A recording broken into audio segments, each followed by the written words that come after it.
नमस्कार दोस्तों, स्वागत है आपका। न्यूज़ देख रहे हैं यहाँ पर। मैं हूँ आपके साथ लता और बहुत लंबे समय बाद एक बार फिर से आपसे जुड़ रही हूँ, क्योंकि एक बार फिर से उत्तराखंड में जो इलेक्शन की सरगर्मियाँ तेज हैं।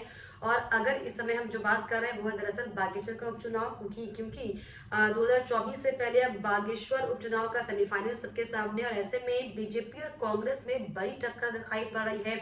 इसमें जो कड़ी टक्कर है, आखिर कौन ये रण जीतेगा, इसको लेकर अब लगातार जो है गहमा गहमी का माहौल उत्तराखंड में बना हुआ है। इसी को लेकर जिस तरीके से हम अगर निगाहें डालें 2024 की तैयारी में, तो लगातार जिस तरीके से विपक्षी गठबंधन का नाम आपने सुना होगा, इंडिया की तर्ज पर हालांकि चुनाव लड़ने की बात ये तमाम पार्टियां अलग अलग राज्यों में कर रही थी, लेकिन जिस तरीके से अब बागेश्वर उपचुनाव की अगर खासतौर पर बात की जाए, तो बागेश्वर उपचुनाव में जिस तरीके से जो विपक्षी गठबंधन अलग थलग दिखाई पड़ रहा है, सवाल तमाम खड़े हो रहे हैं। लेकिन फिलहाल उन सवालों पर हम नहीं जाएंगे, लेकिन हम सिर्फ अगर चर्चा करेंगे तो इस सीट पर, क्योंकि जिस तरीके से अगर बागेश्वर की सीट की बात करें, तो पिछले दिनों हमने देखा था कि कैबिनेट मंत्री चंदन रामदास का निधन हो गया था और उसके बाद से दरअसल ये सीट खाली। तो अब जो है मुकाबला बेहद ज्यादा दिलचस्प है, क्योंकि बीजेपी और कांग्रेस लगातार आमने सामने है। और ऐसे में जिस तरीके से रामदास की पत्नी धर्म पत्नी को दरअसल बीजेपी ने इसमें भरोसा जताया उनके ऊपर, पार्वती दास को अब यहाँ से टिकट मिला है। हालांकि इसको लेकर नामांकन जो प्रक्रिया है वो भी जो है शुरू कर दी गई, लेकिन ऐसे में सवाल वही कि अब जिस तरीके से जो बीजेपी सिंपैथी कार्ड खेलना चाह रही है, क्या वो बागेश्वर में काम आएगा? क्योंकि जिस तरीके से अगर हम पार्वती दास की बात करें, तो दरअसल पार्वती दास का कोई भी राजनीतिक बैकग्राउंड नहीं है।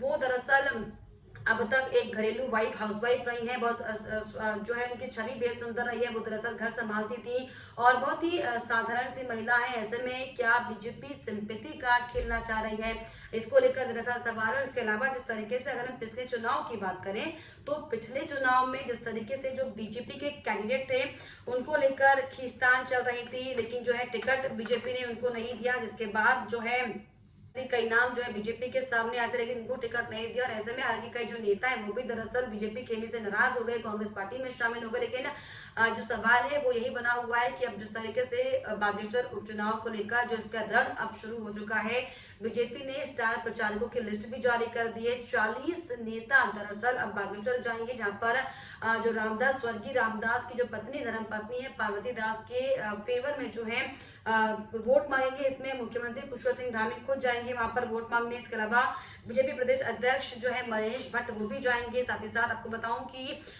बीजेपी प्रदेश प्रभारी दुष्यंत कुमार गौतम जाएंगे, सह प्रभारी रेखा वर्मा वहां पर जाने वाली है, सांसद नरेश बंसल वहां पर जाएंगे, अजय टमटा, अजय भट्ट, रमेश पोखरियाल निशंक, पूर्व सीएम त्रिवेंद्र सिंह रावत, तीरथ सिंह रावत, विजय बहुगुणा, कैबिनेट मंत्री विशन सिंह चौहान, इसके अलावा मदन कौशिक और साथ ही साथ कैबिनेट मंत्री सतपाल महाराज। के अलावा आपको बताऊं कि सुबोध उनियाल के साथ ही कई ऐसे बड़े चेहरे हैं जो बागेश्वर में दरअसल पार्वती दास के फेवर में वोट मांगने जाएंगे। लेकिन ऐसे में बड़ा सवाल वही बार बार बनता है कि क्या जो पार्वती दास को बीजेपी ने खड़ा किया है, क्या जीत हासिल कर पाएंगे? हालांकि पार्वती दास का ये कहना है कि जो बीजेपी ने मुझ पर भरोसा जताया है, मैं पूरी कोशिश करूंगी कि अपनी जिम्मेदारी को निभा सकूं। लेकिन अब बीजेपी को टक्कर देने के लिए दरअसल कांग्रेस पार्टी ने दरअसल आम आदमी पार्टी से पिछले चुनाव में जो वहां से सीट से लड़े थे बागेश्वर से, बसंत कुमार पर अपनी जो है किस्मत आजमाई है। क्योंकि पिछले दिनों कुछ ही दिन पहले ही बसंत कुमार ने जो है आम आदमी पार्टी का दामन छोड़कर कांग्रेस पार्टी जो है ज्वाइन की थी, जिसके बाद है कांग्रेस ने अब बसंत कुमार पर विश्वास जताया। लेकिन ऐसे में सवाल वही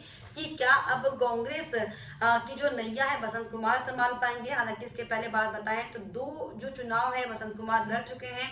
एक चुनाव निर्दलीय हालांकि लड़े और पिछले चुनाव आम आदमी पार्टी की सीट से लड़े थे, लेकिन चुनाव तो नहीं जीत पाए थे। लेकिन साफ तौर पर जो लोकप्रियता उनकी दिखाई पड़ी थी, हो सकता है कि कांग्रेस पार्टी ने उस पर भरोसा जताते हुए जो है बसंत कुमार को टिकट जरूर दिया हो। लेकिन सवाल वही बार बार कि जो बीजेपी ने दाव खेला है, जो कांग्रेस पार्टी ने दाव खेला है, कितना ये दाव काम आएगा? क्योंकि अगर कांग्रेस पार्टी की खासतौर पर बात की जाए, पिछले दिनों कांग्रेस के प्रदेश अध्यक्ष करण महारा ने खुद ये बयान दिया था कि हम दरअसल इंडिया गठबंधन की तर्ज पर चुनाव लड़ेंगे। लेकिन जिस तरीके से चाहे कांग्रेस की बात की जाए, चाहे सपा की बात की जाए, चाहे यूकेडी की बात की जाए, चाहे अन्य छोटे दलों की बात की जाए, सभी ने दरअसल अपने अपने कैंडिडेट जो है बागेश्वर सीट पर उतारे हैं। ऐसे में जिस तरीके से जो विपक्षी एकजुटता दिखाई पड़ रही थी, अगर केंद्रीय लेवल पे हम बात करें, वो दरअसल राज्यवार तरीके पे नहीं दिखाई पड़ रही है। राज्यवार में अगर देखिए चुनावी स्तर पर, तो जो है खेमे अलग अलग जो है वो अकेले चुनाव लड़ने की बात कर रहे हैं। क्योंकि सपा ने भी साफ तौर पर अपना कैंडिडेट उतार लिया है। भगवती प्रसाद त्रिकोटी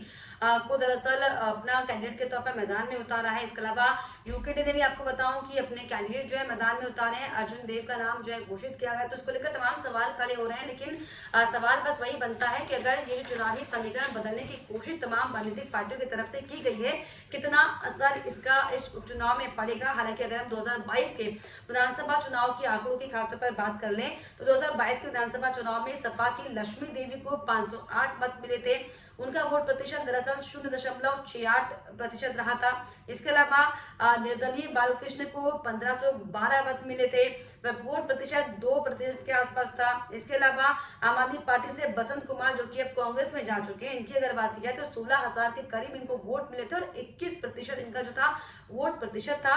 इसके अलावा अगर कांग्रेस की बात की जाए पिछले साल, अगर पिछले चुनाव की बात करें 2022 की, तो कांग्रेस की तरफ से दरअसल रंजीत दास को जो है टिकट मिला था, जो कि 20,000 के करीब जो है वोट उनको मिले थे और इसके अलावा 26% जो है वोट प्रतिशत रहा था। इसके अलावा अगर हम बीजेपी की बात करें, जो स्वर्गीय चंदन रामदास जिन्होंने चुनाव लड़ा था, जो कि कैबिनेट मंत्री थे, उन्हें दरअसल 32,000 के करीब वोट मिले थे और इनका जो वोट प्रतिशत था दरअसल 43% रहा था। इसके अलावा तमाम जो अलग अलग थे, चाहे बसपा की बात करें, चाहे निर्दलीय भैरवनाथ टमटा की बात करें, जो अलग अलग दल के नेता थे, उनको भी हालांकि जो वोट शेयरिंग थी वो दिखाई पड़ी थी। लेकिन अब जिस तरीके से चाहे सपा यहाँ पर मैदान में हो, चाहे यूकेडी मैदान में हो, चाहे बसपा मैदान में हो, चाहे अन्य पार्टियां मैदान में हो, लेकिन जो कड़ी टक्कर है, क्योंकि आम आदमी पार्टी से जो बसंत कुमार थे वो कांग्रेस ज्वाइन कर चुके हैं, तो आम आदमी पार्टी के पास कोई खास ऑप्शन नहीं है, तो इसलिए आम आदमी पार्टी जो है फिलहाल शांत बैठे हुए। लेकिन ऐसे में अब जो टक्कर है, कांटे की टक्कर, वो साफ तौर पर बीजेपी और कांग्रेस में है, क्योंकि बीजेपी से साफ तौर पर रामदास की पत्नी पार्वती दास हैं, तो वही कांग्रेस ने साफ तौर पर जो बसंत कुमार पर विश्वास जताया है।